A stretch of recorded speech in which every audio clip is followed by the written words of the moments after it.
ये कहते हैं स्कूल में? हाँ, क्या मम्मी तैयार करो, विवेक जाएं। अच्छा, विवेक जाएं। हर दिन जाते थे। संडे को बाइक से बाइक ले लेते, संडे को कहते चलो। अच्छा। हाँ, इतना मतलब शौक रहा है पढ़ने का। अब दूर पड़ता तो नहीं जाता है।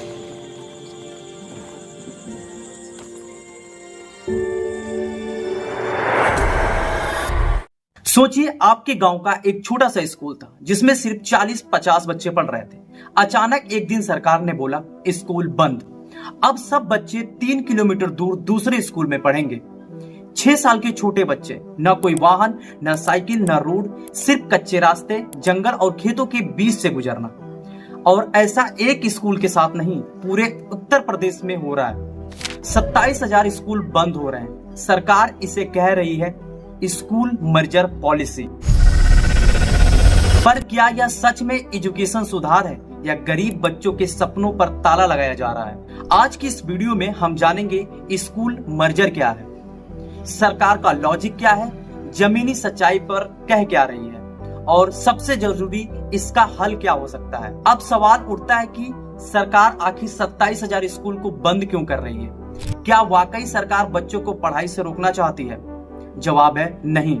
असल में सरकार कहती है कि हम शिक्षा को बिखरा हुआ और बेकार सिस्टम रहने नहीं देना चाहते, बल्कि इसे सेंट्रलाइज करके क्वालिटी बढ़ाना चाहते हैं। अगर एक ग्राम पंचायत फैली हुई है, 2-3 विद्यालय अलग जगह हैं और विद्यालय कहीं 10 विद्यार्थी हैं, कहीं 15 हैं, कहीं 25 हैं, अगर इन तीनों को मिलाकर के हम एक कर लें और तीनों को मिलाकर एक करके वहां शिक्षकों के रेशियो को ठीक कर लें, तो मुझे लगता है कि बच्चों पर भी और शिक्षा पर भी बड़ा उपकार होगा ये बेसिक शिक्षा परिषद का।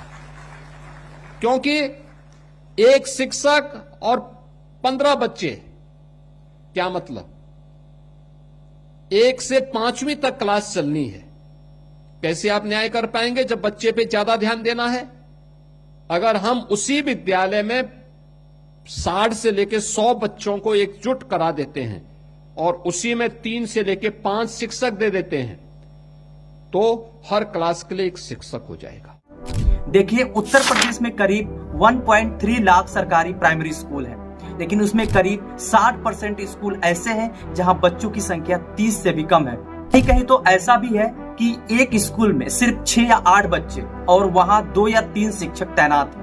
अब जरा सोचिए, एक स्कूल में सिर्फ 8 बच्चे, 3 टीचर, 1 कुक, 1 चौकीदार, मिड डे मील और हर विषय का अलग अलग क्लासेस। सरकार कहती है ये तो सिर्फ संसाधनों की बर्बादी है। दूसरी बड़ी दिक्कत है क्वालिटी मॉनिटरिंग। इतने सारे छोटे स्कूल में एक साथ शिक्षक की हाजिरी, इंफ्रास्ट्रक्चर की निगरानी, बच्चे के रिजल्ट को ट्रैक करना, सब कुछ गड़बड़ हो रहा है। इसलिए सरकार का प्लान है एक पंचायत एक डिजिटल स्कूल, मतलब हर गांव या पंचायत में एक ऐसा स्कूल जहां इंफ्रास्ट्रक्चर, टीचिंग स्टाफ, खेल का मैदान, टेक्नोलॉजी की सुविधा एक ही छत के नीचे हो। यह रिपोर्ट में दावा किया गया कि यूपीएस बेसिक शिक्षा एजुकेशन डिपार्टमेंट लगभग 27,000 प्राथमिक बेसिक स्कूल को मर्ज कर रहा है, विशेषकर उन स्कूलों को जहां नामांकन 50 से कम है। मुख्यमंत्री का बयान, सीएम योगी आदित्यनाथ जी ने इसे पूरी तरीके से भ्रामक और निराधार बताया। कहा कि किसी भी स्कूल को बंद करने की प्रक्रिया नहीं है। उन्होंने बताया कि योजना इंटीग्रेटेड कैंपस निर्माण की है, बंदी की नहीं। इस पॉलिसी पर नेता विपक्ष का क्या कहना है? पूर्व मुख्यमंत्री अखिलेश यादव जी ने बताया 26,000 प्लस स्कूल बंद हुए, जबकि 27,000 प्लस शराब की दुकानें खोली गई। ये बताता है कि सरकार की प्राथमिकता क्या है। और अब तो स्कूल भी नहीं पढ़ने जा पाओगे आप। बच्चे स्कूल गए, वहां स्कूल बंद मिला, बताइए आप। एक कंपोजिट स्कूल के नाम पर बंद मिला। दुनिया में किसको विश्वगुरु बोलोगे आप? इसी देश को विश्वगुरु बोलोगे कि बच्चे पढ़ने गए हो स्कूल और स्कूल में ताला लगा मिला उन्हें।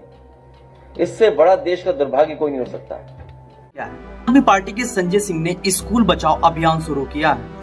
सरकार शिक्षा नहीं, शराब को बढ़ावा दे रही है। कहा कि 1,93,000 टीचर पद खाली है और सरकार इस बहुत सारे स्कूल को बंद कर रही है। आम आदमी पार्टी चाहती है ये मामला सुप्रीम कोर्ट तक जाए। जो शब्द जो है ये बहुत ही चालाकी भरा योगी सरकार का शब्द है और उसकी कलई आज मैंने आप लोगों के सामने खोल दी।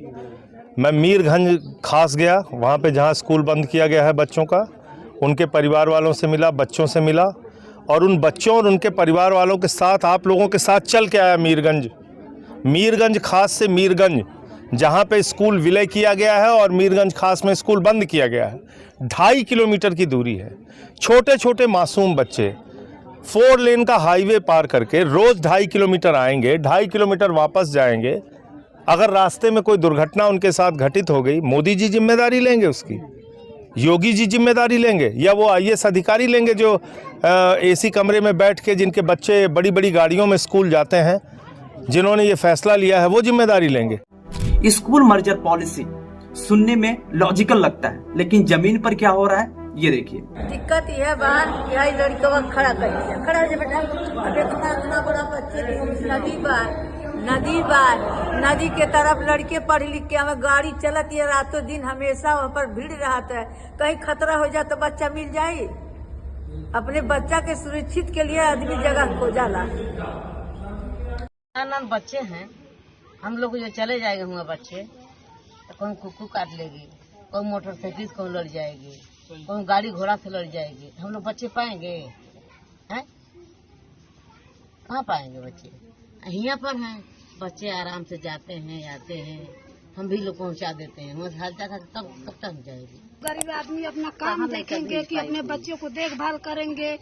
वहाँ नदी के पर सड़क है, उस सड़क पर हमारे बच्चे जाएंगे। अभी जो कोई बात हो जाएगा तो कोई हमको संदेश देता है या नहीं देता है, हम जान पाते हैं या नहीं जान पाते हैं, तो बच्चे नहीं मिलेगा। जब जान पाएंगे तब तो बच्चे पाएंगे। आपके पिताजी क्या करते हैं? काम चलते हैं। अच्छा, कौन सा काम करते हैं आपके पिताजी? ट्रैक्टर वाला। ट्रैक्टर पे मजदूरी करते हैं? अच्छा, आपके पिताजी क्या करते हैं? ट्रैक्टर चलाते हैं। ट्रैक्टर चलाते हैं। आपका ट्रैक्टर है खुद का, दूसरे का ट्रैक्टर चलाते हैं, मजदूरी करते हैं आपके पिताजी? नहीं, मेरे पिताजी ईंटा लाते हैं। आपके पापा नहीं? मम्मी है? यस। मम्मी क्या करती हैं? कमाती है।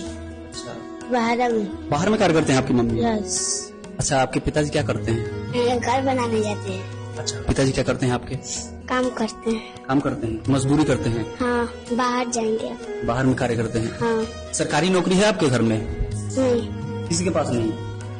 जो पेरेंट्स सक्षम नहीं है प्राइवेट विद्यालय में भेजने के लिए, वो सरकारी स्कूल में पढ़ा रहे हैं, और इसीलिए सरकारी स्कूल को किसी दूसरे में मर्ज यानी मर्ज भी नहीं कहा जा सकता, बंद किया जा रहा है। मैं अपनी ऑटो से जाती हूँ, उनके गांव से बटोरती हूँ, 2 गांव से बच्चे जितने आ रहे हैं, फिर उनको मैं छोड़ने की जिम्मेदारी करती हूँ, क्योंकि मैं इंचार्ज थी। दोनों ही विद्यालय जहाँ के बच्चे यहाँ हमारे यहाँ आ रहे हैं वो काफ़ी डिस्टेंस पे है। हाँ। ये समझ लीजिए यहाँ से 8 किलोमीटर पे बिगहू है, और हमारा गोहरा मऊ के जो बच्चे 4 बच्चे हैं तो 2 किलोमीटर यहाँ से गोहरा मऊ है, और दसदोई 5 किलोमीटर यहाँ से है। तो क्योंकि डिस्टेंस बहुत ज़्यादा है, इस वजह से आपने कहा कि 38 स्कूल सब मर्ज हो गए हैं, तो 38 स्कूल के मर्ज होने का मतलब अगर कहीं पे 30-30 बच्चे भी गिन लिया जाए तो बहुत बच्चा हो जाएगा। सब मार एकदम हरा भरा दिखना चाहिए, लेकिन वही डिस्टेंस की वजह से बच्चे नहीं हैं। यूडाइस के अनुसार यूपी में कुल नामांकन वर्ष 2018 और 2019 में लगभग 4.44 करोड़ था, जो घटकर 2023 और 24 में 4.16 करोड़ पहुंच गया, यानी कि लगभग 28.26 लाख छात्रों की गिरावट हुई है। अब समझते हैं जमीनी हकीकत। पैदल आ जाती हो, यहाँ अच्छा लगता है? Yes ma'am. पढ़ाई लिखाई हो रही है बढ़िया? Yes ma'am. और यहाँ से जब दूर भेज दिया जाएगा, कहाँ भेज रहे हैं, कहाँ जा रहा है ये? गोहरा मऊ। गोहरा मऊ जानती हो कहाँ है? Yes ma'am. कभी गई हो गोहरा मऊ? Yes ma'am. किसके साथ गई हो? पापा के साथ। कैसे गई हो? गाड़ी से। गाड़ी से। जब स्कूल जाना होगा इतनी दूर तो पापा लोग भेजेंगे, मम्मी पापा की नहीं भेजेंगे? No ma'am. नहीं भेजेंगे। हमें नहीं। एक बच्ची जो क्लास 2 में पढ़ती थी, उसका स्कूल घर से 500 मीटर दूर था। स्कूल बंद कर दिया गया। अब उससे 3.5 किलोमीटर दूर जाना पड़ता है, वो भी जंगल के रास्ते, न कोई सड़क न कोई बस। पेरेंट्स कह रहे हैं हम स्कूल नहीं भेजेंगे, और इससे स्कूल जाना छोड़ दिया। यहाँ से 2 किलोमीटर गांव में जाने के लिए रास्ता नहीं है। वहाँ पर 5 साल से 6 साल तक 4-5 साल के बच्चे, 6 साल के बच्चे कैसे जाएंगे? ये अंगूठा छाप रह जाएंगे, जैसे हम रहेंगे कहाँ चलो वो तो। वहाँ विद्यालय रहेगा सर, हमारे बच्चे वहाँ जान देने नहीं जाएंगे। सिर्फ एक की कहानी नहीं, ऐसे हजारों केस है। बच्चे स्कूल दूर होने की वजह से ड्रॉप आउट कर रहे हैं। लड़कियों की सेफ्टी इशू है, पेरेंट्स के पास ऑटो वाहन के पैसे नहीं है। सरकार ने कहा था स्कूल 1 किलोमीटर के अंदर ही बंद करेंगे, लेकिन कई जगहों पे 2 से 4 किलोमीटर दूर स्कूल मर्ज कर दिए गए। सरकार कहती है अब सब रिसोर्सेस एक जगह मिलेंगे, टीचर एक स्कूल में फुल टाइम जाएंगे, निगरानी आसान हो जाएगी, डिजिटल क्लासेस मिलेगा। इन थ्योरी में सब अच्छा लगता है, लेकिन ग्राउंड रियलिटी क्या कहती है? क्या किसी स्कूल में वैन भेजी गई? क्या किसी बच्चे के घर जाके पूछा गया उसे दिक्कत हो रही है या फिर नहीं? बच्चे को स्कूल से जोड़ना था, पर यहाँ तो स्कूल को ही अलग कर दिया गया।